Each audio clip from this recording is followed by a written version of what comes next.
নমস্কার, আমি মৌসুমী। শিলালিপিতে আপনাদের সবাইকে স্বাগত জানাই। লেখিকা প্রতিভা বসুর রাঙা ভাঙা চাঁদ গল্প পাঠ ভালো লাগলে শেষে একটা লাইক দিয়ে যেতে ভুলবেন না। এখনো যারা আমার চ্যানেলটা সাবস্ক্রাইব করেননি তাদের সকলের কাছে আমার অনুরোধ, প্লিজ আমার চ্যানেলটা সাবস্ক্রাইব করে নেবেন। পাশে যে বেল নোটিফিকেশনটা আছে সেটা অবশ্যই প্রেস করে দেবেন। আজ উপন্যাসের ৮ম পর্ব। দৌড়ে এসে ঘরে ঢুকল কুসুম। উৎসাহে উত্তেজনায় টকবক করতে করতে এসে থমকে গেল সোমেনকে দেখে। এই সময় মার ঘরে দাদাবাবুকে দেখবে এটা সে আশা করেনি। তা বলে সে নিবৃত্ত হল না। মহামায়ার গা ঘেঁষে দাঁড়ালো, চোখ বড় করে গলা খাটো করে বলল, জানো মা, বাঁধের ধারে মেলা বসেছে। মহামায়া বললেন, কে বলল? নিবারণদা। এবারকার মেলা নাকি সববারের চেয়ে ভালো। বেশ তো, নট্য কোম্পানির যাত্রা বসেছে, পুতুল নাচ এসেছে, তারপর গিয়ে তোমার নাগরদোলা, বাউলের গান, কলকাতার সিনেমা। মহামায়া খাট থেকে নেমে দাঁড়ালেন, সোমেনের দিকে তাকিয়ে বললেন, এইবার তুই ওর সঙ্গে কথা বলে মনস্থির কর। কুসুম চকিত হল। একটা আসন্ন মেঘের ছায়া দেখল সে। মহামায়া তার দিকে তাকালেন। এবার একটু তাকিয়ে রইলেন, গম্ভীর গলায় বললেন, শোন কুসুম, এখানে চুপ করে বস। দাদাবাবু যা যা জিজ্ঞেস করবেন ঠিক ঠিক জবাব দে।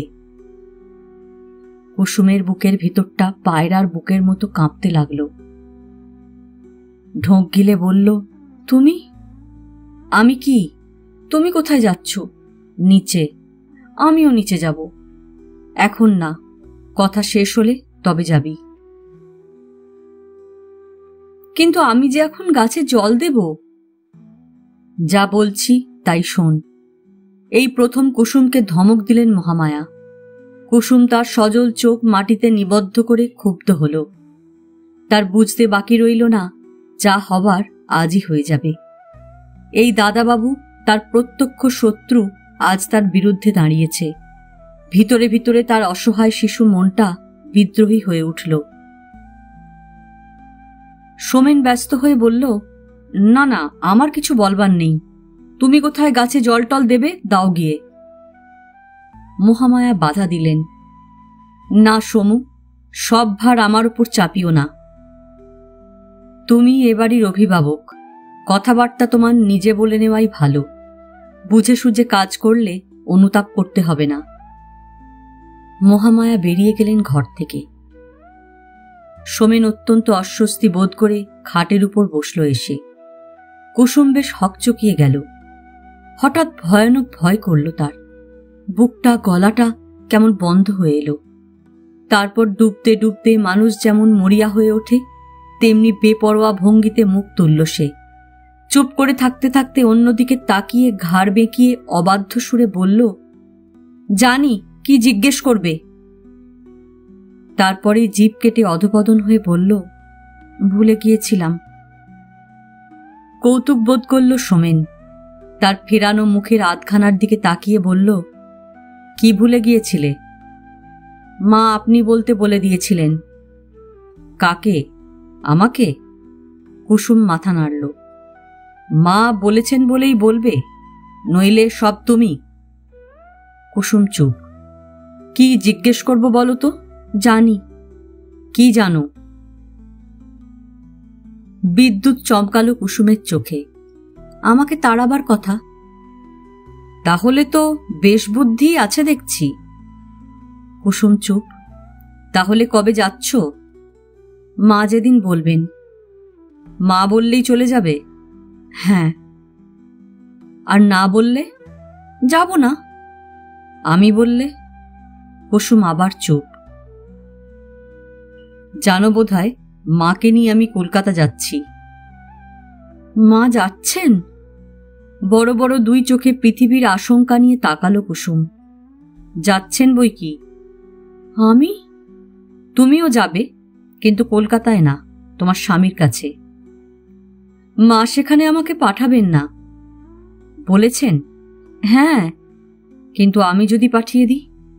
মা বলেছেন আমিও এখানে কারোর চেয়ে কম নই। কার চেয়ে কম নও? আমাকেও মা ভালোবাসেন, ওই রকমই বাসেন। কি রকম? আমার সমান? হ্যাঁ। তাতে কি হয়েছে? কারো কথায় আমার কিছু হবে না। মানে আমি বললেও তুমি যাবে না? না। কেন? এই মা আমারও মা। মা তো তোমার, আর বাড়িটা? তাও মায়ের। কিন্তু মা যাবার সময় কি বলে গেলেন শুনলে তো? কি? আমি এ বাড়ির অভিভাবক। বাড়ির হলে আমার কি? তার মানে তোমারও অভিভাবক? চকিতে মুখ ফেরালো কুসুম। সোমেন বলল, কাজেই আমি যা বলবো তাই তোমাকে শুনতে হবে। কুসুম হাত মোচড়ালো, গা মোচড়ালো, সাহস সঞ্চয় করে বলতে চেষ্টা করল কিছু। তারপর পা বাড়িয়ে বলল, আমি যাচ্ছি। বসো, ধমক দিল সোমেন। আমার কাজ আছে। এটাও তোমার কাজ? কোনটা? আমি যা বলবো তা করা, যা জিজ্ঞেস করব তার জবাব দেওয়া। কুসুমের ফর্সা রং লাল হলো, কালো কুচকুচে জোড়া ভুরু বাঁকা হলো। একদিকের চোখটা তুলে এক পলক দেখে নিল সোমেনকে, তারপর বসল। পালিয়ে এসেছো কেন? আমার খুশি। ফিরে যেতে চাইছো না কেন? আমার ইচ্ছে। তোমার বাবার নাম কি? জানি না। স্বামীর নাম কি? জানি না। দেশের নাম কি? জানি না। কিচ্ছু জানো না? মায়ের নাম জানি। কি? মহামায়া। কি? মহামায়া, মহামায়া রায়চৌধুরী। অকম্পিত কণ্ঠস্বর কুসুমের। মহামায়া রায়চৌধুরী? হ্যাঁ। তাকিয়ে থাকল সোমেন। তাহলে বাবার নামটাও জানো বোধহয়? জানি। সেটাও বলে ফেলো। সত্যসুন্দর রায়চৌধুরী।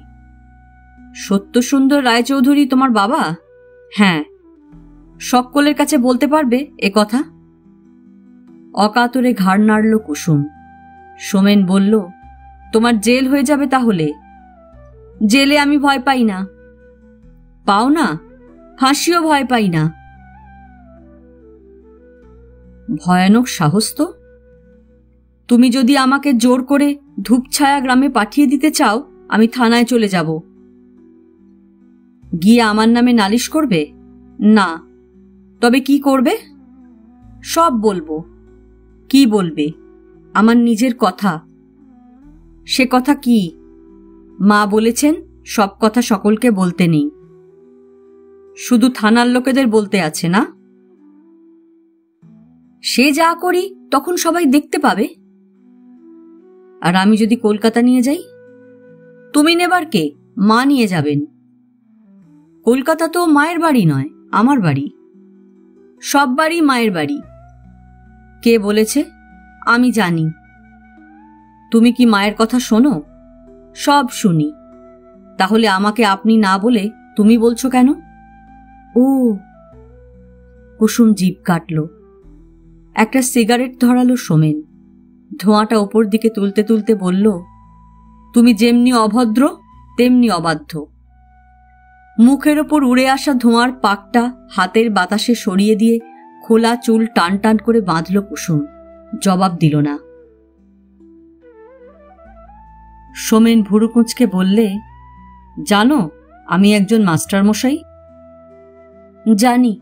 ছাত্রীর নাম শর্মিষ্ঠা। হো, তাও জানা আছে? সোমেন সিগারেটের ছাই ঝাড়ল। এটা কি জানো যে মাত্র একজন ছাত্রী নয়, অনেক ছাত্রছাত্রীকেই আমি শিক্ষা দিই? জানি।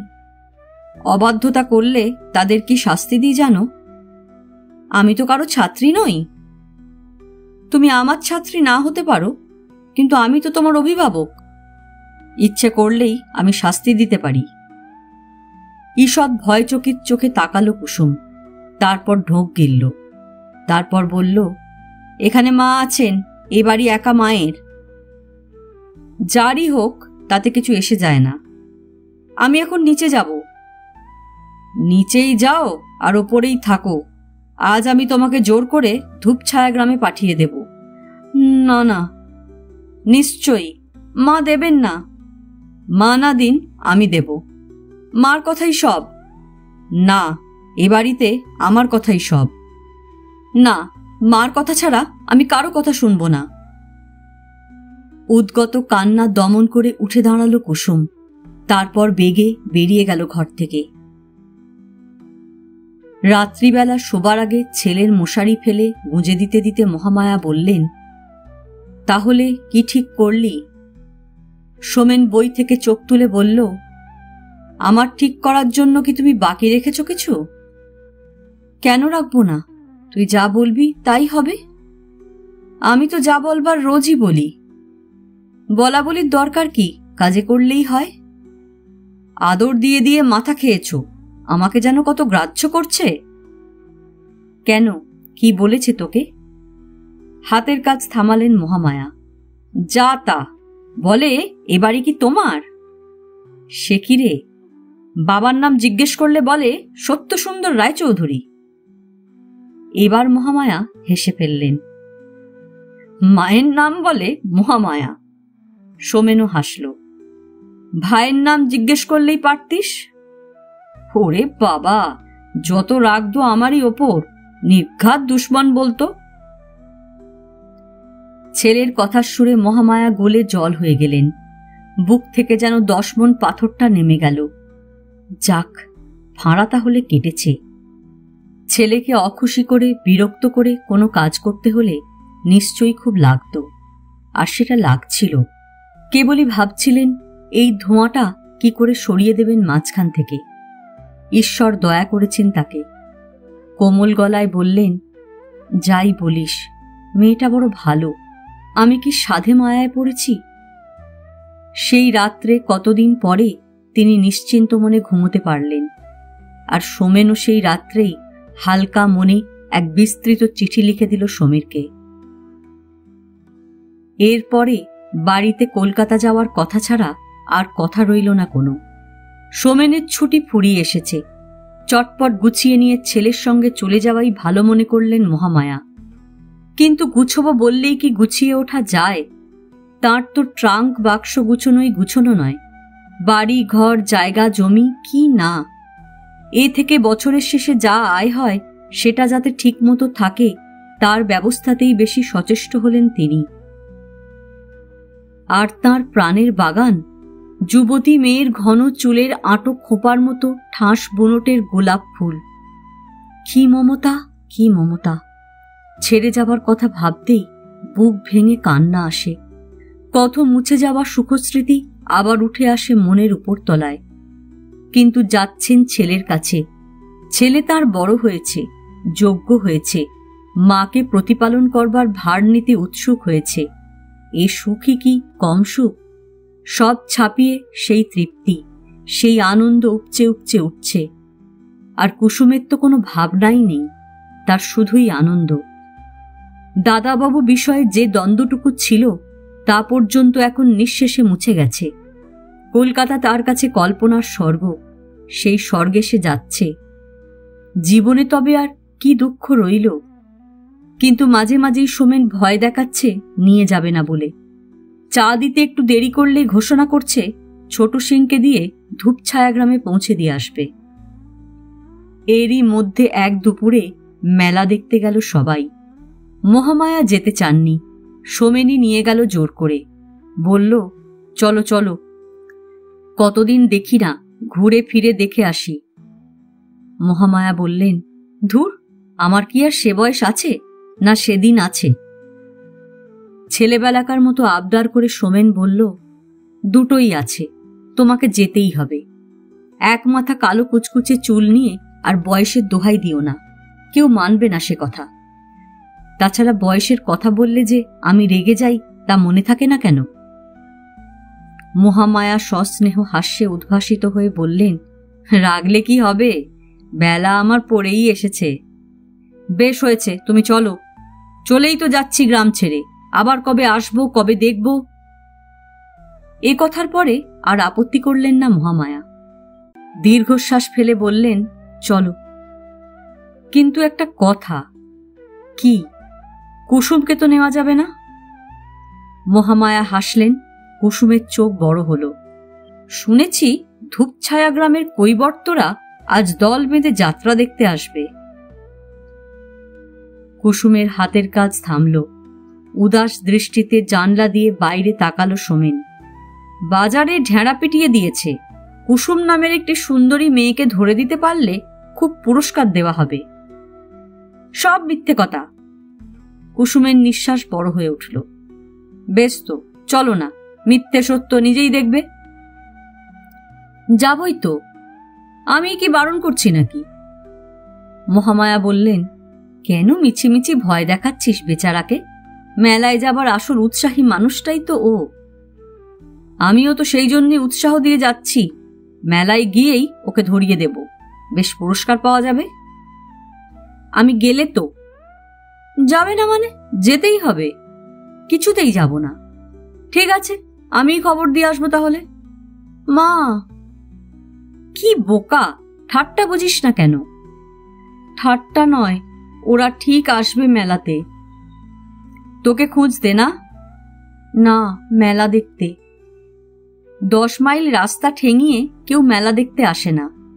যদি আসে? কেন আসবে? মেলা কি এই একটাই হচ্ছে? এখন তো গায়ে গায়ে মেলা বসছে। কেন, তোদের গায়ে কোনোদিন মেলা হয় না এ সময়? কত মেলা হয়, সার্কাস হয়। তবে এখানে আসবে কেন? কিন্তু দাদাবাবু যে। তোকে খ্যাপাচ্ছে, এও বুঝিস না? বেশ তো, খ্যাপাচ্ছি কি খ্যাপাচ্ছি না কাজেই দেখবে। মা! যাবি তো তাড়াতাড়ি কাজ সেরে নে, যা। কাজে আর আপত্তি কি কুসুমের? এক হাতকে সে 10 হাত বানিয়ে দেখতে দেখতে ঘর দুয়ার ঝেড়ে মুছে কাপড় চোপড় তুলে চা করে নিয়ে এলো। নিবারণ বলল, তোমরা কিন্তু আজ তাড়াতাড়ি ফিরো। আমি আর ছোটু আজ যাত্রা দেখতে যাব। মহামায়া বললেন, আমরা আর কতক্ষণ? তোমরা প্রস্তুত হতে হতেই এসে যাব। উনুনের আঁচ ফেলে দিও না যেন। দাদাবাবু এসেই তো চা চাইবেন, তারপর খাবার গরম করতে হবে। সাজগোজ করে নিল কুসুম। মহামায়াই সুন্দর করে চুল বেঁধে সাজিয়ে দিলেন। নিজেও শাড়ি বদলালেন। কতকাল পরে রাস্তায় বেরিয়ে হাঁটতে ভারী ভালো লাগলো তাঁর। সোমেন বলল, দেখেছ তো দেশ স্বাধীন হয়ে কত কিছু হয়েছে। কি সুন্দর পাকা রাস্তা, ইলেকট্রিকের আলো, কত বড় লাইব্রেরি। এ রাস্তা ও রাস্তা ঘুরে মাকে সারা শহর দেখাতে দেখাতে নিয়ে চলল সোমেন। মহামায়া বললেন, আমি তো এসব কিছুই দেখিনি। শুনেছি মস্ত হাসপাতাল হয়েছে, মেয়েদের হাই স্কুল হয়েছে, আর আগে কি ছিল? কথায় কথায় এসে পড়ল বাঁধের ধারে। সত্যি মস্ত মেলা বসেছে। গিসগিস করছে লোক। বাচ্চারা নকল ট্রেনে চড়ছে, বয়স্করা নাগরদোলায় চড়ছে, ডুগডুগি বাজিয়ে বাঁদর নাচ হচ্ছে কোথাও। চলন্ত চিড়িয়াখানা এসেছে। তাতে বাঘ, সিংহ, সাপ কিছু বাকি নেই। অনেক ঘোরাঘুরি হলো, অনেক দেখা হলো। মাটির পুতুল কেনা হলো, কুসুমের হাত ভর্তি কাচের চুড়ি লাভ হলো, তারপর বাড়ি ফেরা। কিন্তু সর্বনাশটা হলো বাড়ির কাছাকাছি এসে। হঠাৎ মহামায়ার হাত আঁকড়ে ধরল কুসুম। মা! কি রে? ওই যে, কি? সেই লোকটা। কোন লোকটা? সেই কোঁকড়া চুল, যে লোকটার জন্য আমি। কুসুম জিভ দিয়ে ঠোঁট চাটল। তার হাত মহামায়ার হাতের মধ্যে থরথর করে কাঁপতে লাগল। অবাক হয়ে মহামায়া বললেন, কি হয়েছে? কি বলছিস? আমার স্বামীকে যে টাকা দিয়েছিল, ওই যে বলেছিলাম। মহামায়া চট করে পিছন ফিরে তাকালেন। তার চেয়েও দ্রুত কোনো লোক একটা গাছের আড়ালে ঢাকা দিল নিজেকে। সোমেন অনেকটা এগিয়ে গিয়েছিল। মহামায়ার কপাল কুঁচকে উঠল। দাঁড়িয়ে পড়লেন সেখানে। তুই ভয় পাচ্ছিস কেন? ওই লোকটাকে ধরা দরকার। বাড়ি চলো মা, বাড়ি চলো। মনে হলো কুসুম সেখানেই বুঝি অজ্ঞান হয়ে পড়ে যাবে। মহামায়ার আর অপেক্ষা করা হলো না। বললেন, তাড়াতাড়ি পা চালা। বাড়ি গিয়েই আমি সমুকে আর ছোট সিংকে পাঠিয়ে দেব, ঝুঁটি ধরে নিয়ে আসবে। না না, আমার অনেকক্ষণ থেকেই মনে হচ্ছিল লোকটা যেন পিছু নিয়েছে। ভালোই হলো, এবার ধরে কিছু শিক্ষা দিয়ে ছাড়ব। কত দূর আর পালাবে এই সময়টুকুর মধ্যে? দরকার হলে আমি নিজে যাব, ঠিক চিনতে পারবো আমি। কিন্তু বাড়ি পৌঁছে সমস্ত রং বদলে গেল। হাঁপাতে হাঁপাতে কুসুম বলল, এখন আমি কি করব? কোথায় লুকোবো? কোথায় যাব? কোথাও যেতে হবে না, মহামায়া দৃঢ় প্রত্যয়ের সঙ্গে বললেন। এখানেই থাকবি তুই। ভগবান যা করেন মঙ্গলের জন্যই করেন। এতদিন আমি এসব ঘাঁটাবো না ভেবেছিলাম। এখন যখন লোকটা বাড়ি চিনে গেল, তখন ওরা আসবেই। অন্য কোনো কারণে না হোক, তোকে শাস্তি দেবার জন্যই নিয়ে যাবে টেনে। আমিও প্রস্তুত থাকব। লড়াই যদি বাঁধেই, আইন আদালত করে ওই বদমাস স্বামীর হাত থেকে আমি তোকে রক্ষা করব। আমাকে কেউ রক্ষা করতে পারবে না মা? নিশ্চয়ই পারবো, তুই দেখ না একবার। মা গো, যেই আসুক, হোক তোর স্বামী, হোক তোর শাশুড়ি। শাশুড়ি? ভয়ার্ত গলায় অস্ফুটে চেঁচিয়ে উঠল কুসুম। শাশুড়ি কই? সে তো নেই। নেই মানে? এই যে তুই বললি। মরে গেছে, সে মরে গেছে। মরে গেছে? তবে তুই মিথ্যে কথা বলেছিলি? না না, মিথ্যে নয়, মিথ্যে নয়, সব সত্য। তবে? কুসুমের জিভ শুকিয়ে গেল, চোখের তারা স্থির হলো। তাকিয়ে থেকে সম্মোহিতের মতো বলল, আমি তাকে খুন করে পালিয়ে এসেছি। কি বলছিস? খুন? আমি তাকে খুন করে এসেছি। এতদিন সে কথাটাই তোমাকে বলতে চেয়ে বলতে পারিনি। খুন করেছিস? একটা মানুষকে খুন করেছিস তুই? তুই খুন করে পালিয়ে এসেছিস? তুমি তো সব জানো। তুমি তো জানো এই লোকটার সঙ্গে শোবার জন্য ওরা আমাকে জবরদস্তি করেছিল। আমার শাশুড়ি আমার পিঠে চিমটে দিয়ে গনগনে আগুনের টুকরো চেপে ধরেছিল। আমার তখন জ্ঞান ছিল না। আমি সহ্য করতে না পেরে হাতের কাছে যা পেয়েছিলাম ছুঁড়ে মেরেছিলাম। আমি জানতাম না অত জোরে লাগবে। আমি জানতাম না অমন করে ফিনকে দিয়ে রক্ত ছুটবে মাথা দিয়ে, কপাল বেয়ে অমন ঢল নেমে মরে পড়ে যাবে মানুষটা। তাকিয়ে দেখে ভয় আমার হাত পা ঠান্ডা হয়ে গেল। আমি দিক বিদিক ভুলে রান্নাঘরের পিছন দিয়ে নর্দমা ডিঙিয়ে অন্ধকারে দৌড় লাগালাম। সর্বনাশ, সর্বনাশ! মহামায়া বসে পড়লেন মেঝের ওপর। তার ঘাম ছুটল কপাল দিয়ে, পিঠের শিরদাঁড়া বেয়ে ভয়ের স্রোত নামল। কয়েক মিনিটের জন্য তার চোখের পলক পড়ল না। কয়েক পলক হৃৎপিণ্ডটা যেন থেমে রইল। সোমেনও শুনল। তার রক্ত চলাচল উত্তপ্ত এবং দ্রুত হয়ে উঠল। সেও স্তম্ভিত হয়ে বসে রইল চেয়ারে। মুহূর্তের মধ্যে আনন্দিত বাড়িটা যেন একটা প্রেত লোকে পরিণত হল। কিন্তু তারপর কি? কি করা যাবে এখন? বাড়িতে এক খুনি এসে লুকিয়েছে, কি ব্যবস্থা হবে তার? অন্ধকারে একলা রাস্তায় ঘাড় ধরে বার করে দেবে, না সব জেনেও রক্ষা করে দোষী হবে আইনের চোখে? কি কি কি? মহামায়া মরমে মরে গেলেন ছেলের কাছে। অপরাধের ভারে এইটুকু হয়ে গেলেন। তার কান্না পেল, তার চিৎকার করে উঠতে ইচ্ছে করল। বুকটার ভিতরে যেন সহস্র হাতুড়ির বাড়ি পড়তে লাগল। উদ্ভ্রান্ত হয়ে দৌড়ে ঠাকুর ঘরে গিয়ে লক্ষ্মীর আসনের তলায় লুটিয়ে পড়লেন। শূন্য দৃষ্টি মেলে একা ঘরে হাঁটু ভেঙে বসেছিল কুসুম। সোমেন এসে দাঁড়াল। কঠিন গলায় বলল, এখন তুমি কি করবে? কুসুমের নিচু করা মাথা আরো নিচু হল। এসব তুমি মাকে লুকিয়েছিলে কেন? লুকোতে চাইনি, বলতে ভয় করেছে। এর কি শাস্তি তা তুমি জানো? জানি। এই জন্যই তুমি সেখানে ফিরে যেতে চাওনি? না, সেজন্যে নয়। নিশ্চয়ই। সোমেনের ক্ষুব্ধ গলা ধমকে উঁচু পর্দায় উঠল। চোখ তুলে তাকালো কুসুম। আবারও বলল, না, সেজন্য নয়। তবে কি জন্য যাওনি? আমি ওদের সহ্য করতে পারিনি, ওদের চাইনি, ওরা আমার কেউ না। কিন্তু আজ যদি ওরা এসে বলে যে এ নিয়ে তারা কোনো নালিশ করেনি, গোলমাল করেনি, সমস্ত ব্যাপারটা চেপে গেছে, অথবা তুমি যা ভাবছো তা ভুল, তোমার শাশুড়ি আদৌ মারা যাননি, তাহলে তুমি কি করবে? আমি যাব না। সোমেন অসহিষ্ণু হয়ে বলল, যাবে না তো থাকবে কোথায়? আমি রাস্তায় রাস্তায় ঘুরব, ভিক্ষে করব, ধরা পড়লে ফাঁসি যাব, কিন্তু ওদের কাছে ফিরে যাব না। তুমি খুব চালাক। তুমি ঠিক জানো মা তোমাকে রক্ষা করতে চেষ্টা করবেন। সেই দুর্বলতার সুযোগ নিয়েই তুমি শুধু আমার মাকে নয়, আমাকেও এই বিপদের মধ্যে জড়িয়ে ফেলেছ। এ কথায় কুসুমের সমস্ত শরীরটা যেন যন্ত্রণায় মুচড়ে উঠল। কি জবাব দিতে গিয়েও দাঁতে দাঁত আটকে চুপ করে রইল। সোমেন পায়চারি করল এ মাথা ও মাথা, আবার এসে দাঁড়ালো। তুমি জানো ওরা যদি আজ পুলিশ নিয়ে আসে, ধরা পড়লে তুমি একলাই পড়বে না, আমাদেরও হাতকড়া দিয়ে নিয়ে যাবে। কেন? তোমাকে আশ্রয় দেবার জন্য। তোমাকে আশ্রয় দেয়া পাপ। পাপ? নিশ্চয়ই। তুমি যে অপরাধ করে পালিয়ে এসেছ, আইনের চোখে তার চেয়ে বড় অপরাধ আর নেই। কিন্তু আমাকে যে ওরা মারত, মেরে তো ফেলেনি। মরে যাইনি তাই, যদি মরে যেতাম সে কথা আলাদা।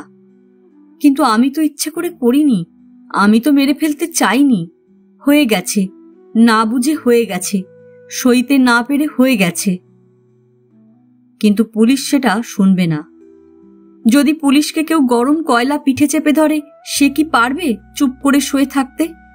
যদি তাদের বউকে কেউ অন্যের সঙ্গে না শুলে অত্যাচার করে, তাহলেও কি তারা কিছু বলবে না? আমি তাদের বলবো, আমি সব বলবো। সব শুনলেও কি তারা? রুদ্ধ কান্নায় ডুবে গেল কুসুমের গলা। সহসা নিজেকে সে আছড়ে ফেলল সোমেনের পায়ের উপর। মা ছাড়া আমার কেউ নেই। মাকে ছেড়ে কোনোদিন কোথাও যেতে হবে ভাবতেই আমার সমস্ত ভালো মন্দ এক হয়ে যায়। তাই আমি কতদিন বলতে চেয়েও বলতে পারিনি। কিন্তু আমি বিপদে ফেলতে চাইনি। বিশ্বাস করুন, আমি তা পারি না। কান্নার দমকে কেঁপে কেঁপে উঠতে লাগলো সে, কিন্তু তখনই শান্ত হয়ে বলল, এতে মার কি দোষ? আমি যদি আমার পরিচয় লুকিয়ে কারোর কাছে ঝি হয়ে এসে কাজে লাগি, তিনি কি করে জানবেন আমি অপরাধ করে এসে লুকিয়ে আছি? কিন্তু তবুও আবার গলা তার বন্ধ হয়ে গেল কান্নায়। উঠে দাঁড়ালো সে, দ্রুত পায়ে চলে এলো সিঁড়ির দিকে। কোথায় যাচ্ছ? কুসুম জবাব দিল না। দৌড়ে নেমে এলো নিচে, কিন্তু ফটকের কাছে এসে থামতে হলো। তালা বন্ধ। সে যতটা দ্রুত এসেছিল, ফটক খোলা থাকলে রাস্তার অন্ধকারে যে কোনো একদিকে দৌড়ে হারিয়ে যেতে অসুবিধে ছিল না কোনো। কিন্তু পিছনে পিছনে এসে ধরে ফেলল সোমেন। দুই ধমক দিয়ে ফিরিয়ে নিয়ে এলো উপরে। চাপা গর্জনে বলল, অনেক জ্বালিয়েছ, অনেক বোকামি করেছ, এখন চুপ করে বসে থাকো এখানে। খাটের বাজুতে ঠেসান দিয়ে নিঝুম হয়ে বসে আকাশ পাতাল ভাবছিলেন মহামায়া। ব্যস্ত হয়ে সোমেন বলল, শোনো মা। কি? টাকা বার করো। টাকা? যেন মৃত্যুর পরপাত থেকে কথা বললেন তিনি। হ্যাঁ, টাকা। ওকে কোথাও পাঠিয়ে দিতে হবে। কোথায়? স্টেশনে নিয়ে গিয়ে যেখানে হোক কিছু ঠিক করে একটা টিকিট কেটে চাপিয়ে দেব। তারপর দেখা যাবে। আপাতত কোথাও গিয়ে গা ঢাকা দেওয়া দরকার। এমন একা একা ও কোথায় গিয়ে গা ঢাকা দেবে সমু? প্রায় কেঁদে ফেললেন তিনি। সোমেন মাথার চুল টেনে ঝেঁকে উঠল। তবে কি করতে বলো? এখানে থেকে ফাঁসি যেতে বলো? দুপাক এ মাথা ও মাথা হেঁটে নিল সে। হাত পা ছড়িয়ে বসে থাকলে তো কিছু হবে না, একটা কিছু তো করতে হবে। হঠাৎ ঠুক করে একটা আওয়াজ হলো কোথায়। চমকে উঠল সবাই। সোমেনের মনে পড়ল কুসুমকে নিয়ে উঠে আসবার সময় বৈঠকখানার দরজাটা বন্ধ করে আসতে ভুলে গিয়েছিল। তাড়াতাড়ি নেমে গেল সেই দরজা বন্ধ করতে। দরজা বন্ধ করে ঘরের মধ্যিখানে দাঁড়িয়ে থাকলো খানিকক্ষণ। ঘড়ি দেখল, একটা সিগারেট ধরালো। আবার দরজাটা খুলে বাইরে এলো, তাকিয়ে রইল রাস্তার দিকে। তারপর আবার দরজা বন্ধ করে উদ্ভ্রান্ত পায়ে উঠে এলো দোতলায়। মায়ের কাছে এসে দাঁড়ালো। বলল, ওঠো, এছাড়া অন্য কোনো উপায় দেখছি না আমি। লোকটা যখন টের পেয়েছে বাড়ি দেখে গেছে, নিশ্চয়ই এতক্ষণে খবরাখবর হয়ে গেছে পুলিশে। আর রাগটা তো ওরই সবচেয়ে বেশি। ওই টাকা খরচ করে ভোগ করতে পারিনি, কাজেই ও ঠিকই আসবে পুলিশ নিয়ে। আর পুলিশ নিয়ে যদি আসেই, ধরা পড়তেই হবে। আর ধরা পড়া মানে যে কি তা তো জানো। সমু, আমার জন্যই এই কাণ্ড হলো, তুই তো বলেই ছিলি। আহ, সোমেন বিরক্ত হল। বিলাপের তুমি অনেক সময় পাবে মা, শান্ত হয়ে যা করবার করো। আমি শান্ত হতে পারছি না, আমার হাত পা ঠান্ডা হয়ে আসছে, আমার সব গুলিয়ে যাচ্ছে। তা নইলে এত বড় অপরাধ জেনেও আমার কেন রাগ হচ্ছে না ওর ওপর? কেন আমি তাড়িয়ে দিচ্ছি না? কেন আমি ভাবতে পারছি না ওর কৃতকর্মের জন্য ওর শাস্তি হওয়াই উচিত? অপরাধের বিচার থাক, মানুষের সহ্যের সীমা ছাড়ালে তার কোনো ব্যবহারই অপরাধের পর্যায়ে পড়ে না। হৃদয় দিয়ে বিচার করলে যারা ওকে দিনের পর দিন একটা শুয়োরের মতো খুঁচিয়ে খুঁচিয়ে মেরেছে, তাদের অপরাধ নিশ্চয়ই অনেক গুণ বেশি। আত্মরক্ষার প্রবৃত্তি মানুষের সহজাত, ও তাই করেছে। কিন্তু এখানে হৃদয়ের প্রশ্ন নেই, আইনের প্রশ্ন। সেই আইনের হাত থেকে ওকে কি করে বাঁচানো যায় সেটাই ভাবো। যদি বলো আমি নিজেই ওকে নিয়ে যেতে পারি কোথাও, মোট কথা ওকে এখানে আর এক মুহূর্তও রাখা নিরাপদ নয়। কিন্তু সমু। কথা শেষ হতে পারল না। মনে হলো কেউ যেন লাফিয়ে নামলো গেট ডিঙিয়ে। তারপরেই প্রচণ্ড জোরে ধাক্কা পড়ল এইমাত্র বন্ধ করে আসা নিচের বসবার ঘরের দরজায়। মহকুমা শহরের এক কোণে রাত 10টায় 10 বিঘেওয়ালা জঙ্গল, পুকুর, বাগান ঘেরা নিস্তব্ধ বাড়িটা যেন চমকে লাফিয়ে উঠল। কেঁপে উঠে পরস্পরের চোখের দিকে তাকিয়ে তারা যেন মরে গেল। অতিথিরা প্রত্যাশিত, তবু এই আবির্ভাব কেউ বিশ্বাস করতে পারছিল না। বিপদ যে এত তাড়াতাড়ি এমন হুড়মুড় করে এসে ঘাড়ে লাফিয়ে পড়বে এটা যেন জানা ছিল না কারো। শিকার যাতে না ফসকায় হয়তো এই জন্যই এত তৎপর হয়েছে পুলিশ। কয়েক মুহূর্তের জন্য সকলের শরীরের সমস্ত কলকবজা থেমে রইল একযোগে। কয়েক মুহূর্তের নিস্তব্ধতা একটা জমাট কঠিন কবরের অন্ধকারে নিয়ে গেল তাদের। সোমেন ছটফট করে বেরিয়ে এলো বারান্দায়। সঙ্গে সঙ্গে মহামায়া প্রায় লাফিয়ে গিয়ে টেনে আনলেন তাকে। বড় বড় নিঃশ্বাস নিয়ে ফিসফিস করে বললেন, না তুই না, আমি যাচ্ছি।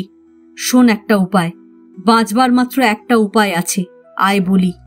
তুই ওকে নিয়ে শুয়ে পড় আলো কমিয়ে। এই মুহূর্তে তোরা স্বামী স্ত্রী। এই মুহূর্তে এই বাড়িতে তুই, আমি আর তোর বউ ছাড়া কেউ নেই।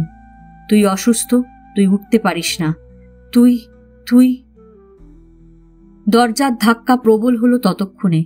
জানালার বাইরে অন্ধকারে টর্চের তীব্র আলোর বিচ্ছুরণ আকাশের বুক চিরে ঝিলিক দিয়ে গেল। মহামায়ার গলা আরো চাপা, আরো দ্রুত হয়ে উঠল, শুয়ে পড়, শুয়ে পড়। অসম্ভব, অসম্ভব।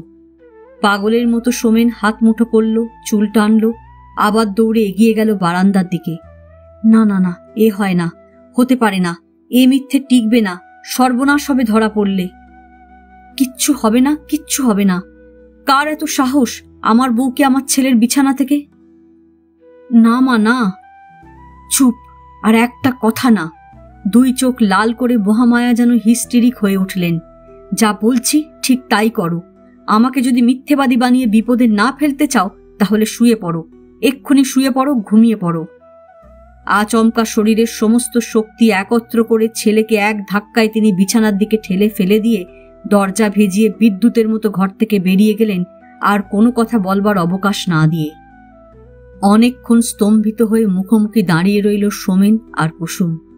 নিচে দরজা খোলার শব্দ হলো। ছোট্ট একটি কোলাহলের ঢেউ উঠল গলা থেকে গলায়, আর সেই ঢেউ হিম স্রোত হয়ে বয়ে গেল সোমেনের সারা দেহের মধ্য দিয়ে। লাফিয়ে বিছানায় ঢুকে সে মস্ত মস্ত নিঃশ্বাস নিয়ে বলল, এসো, শিগগিরই এসো, মা নয়তো বিপদে পড়বেন। নিষ্পন্দ হয়ে দাঁড়িয়ে আছে কুসুম। সে তাকালো না, সে নড়ল না, মনে হলো না তার প্রাণ আছে। মুহূর্তের অপেক্ষা। তারপরেই মশারির ভিতর থেকে হাত বার করে সোমেন এক ঝটকায় টেনে নিয়ে এলো তাকে। উত্তেজিত, বিড়ম্বিত, বিপন্ন। পুরুষের সবল আকর্ষণে কুসুম হুমড়ি খেয়ে পড়ল তার বুকের উপরে। সঙ্গে সঙ্গে বাজে তাড়া খাওয়া পাখির মতো এক অসহায় যন্ত্রণায় থরথর করে কেঁপে উঠে ভয়ে প্রচণ্ড জোরে সে আঁকড়ে ধরল তাকে। এই অপ্রত্যাশিত কঠিন আলিঙ্গনের ঘন সান্নিধ্যে স্ত্রী স্পর্শ অনভিজ্ঞ সোমেনের কুমার হৃদয় হঠাৎ এক অদ্ভুত অনুভূতির তরঙ্গে উদ্বেল হয়ে উঠল। আজ এ পর্যন্ত। উপন্যাসের 9ম পর্ব নিয়ে অন্যদিন আসব। গল্প পাঠ ভালো লাগলে লাইক, শেয়ার, কমেন্টস করতে ভুলবেন না। আজকের মতো নমস্কার।